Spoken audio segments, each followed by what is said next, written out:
Let's now cross over to Parliament, where the elections for the Senate members of committees and their leadership has been ongoing since yesterday. And Homabay Senator Moses Kajwang has been elected to chair the Senate County Public Accounts Committee. Meru Senator Mithika Linturi has been elected as his deputy, and the two have just finished addressing members of the press a short while ago. Senior parliamentary reporter Patrick Amimo currently is joining us live from Parliament to have a conversation with the newly elected committee leader and Senator for Homabay, Moses Kajwang. Amimo, good afternoon.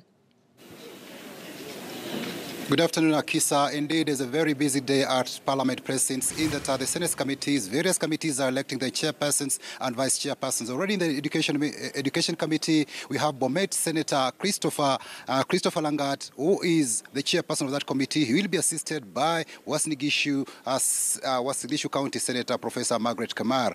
In the Tourism, Trade and Industrialization Committee, we have the chairperson will be Kirinyaga Senator Charles Kibiru, and the vice chairperson is Lamu Senator Anwar Loi Tip. And in the Roads and Infrastructure Committee, the chairperson was Kiambu Senator Kimani Wamatangi, was elected chairperson, and he'll be deputized by Godana Hagura, the Marsabit Senator. Now, just joining me is Moses Kajwang, with the Homabay Senator. Just with regard to these elections, the Senate County Public Accounts and Investments Committee. Mheshimiwa, congratulations for the positions. What do you expect from your committee? Thank you very much. First of all, I'd like to thank my colleagues in the Senate who have expressed confidence and who have given me an opportunity to chair the County Public Accounts Committee. My role as chair really is to be first among equals and to provide direction and guidance to my colleagues. We should expect that in this 12th Parliament and in the second term of Senate,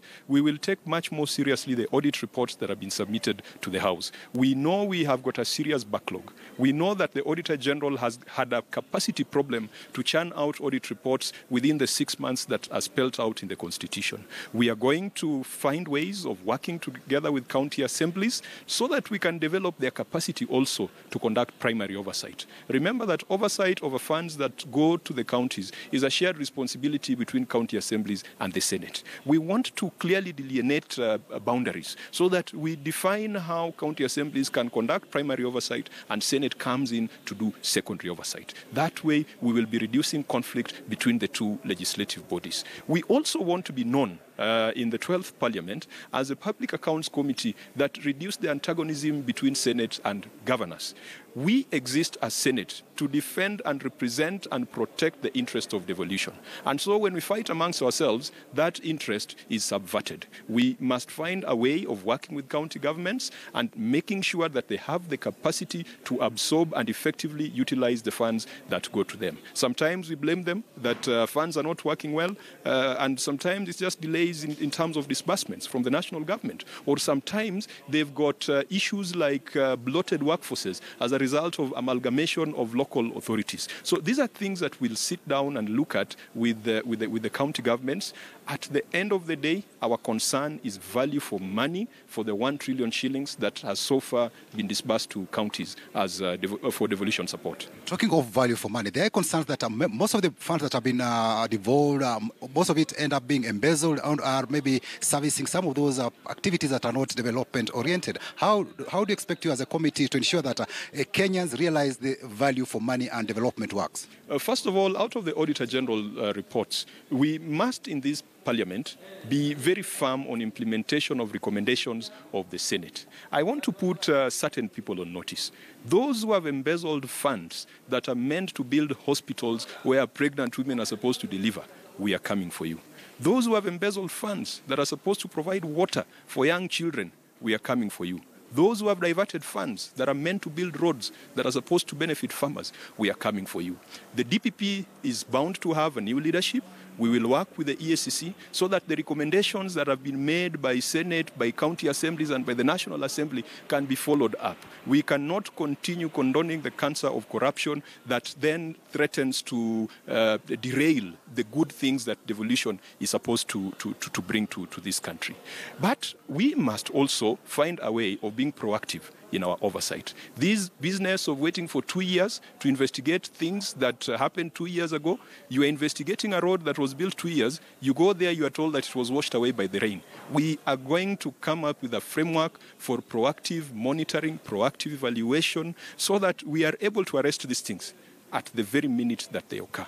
And maybe lastly, looking at it, we've seen in the past, you've invited governors in the 11th Parliament. Governors were invited to the committee, and most of them decided not to come to the committee or go to the courts, trying to question your oversight role. How do we see it up in this 12th Parliament and under your leadership? We are very fortunate that Justice Odunga in 2016, in the matter of Oparanya and Munya against the Senate, made certain orders and pronounced himself on the objections by governors not to appear before the Senate.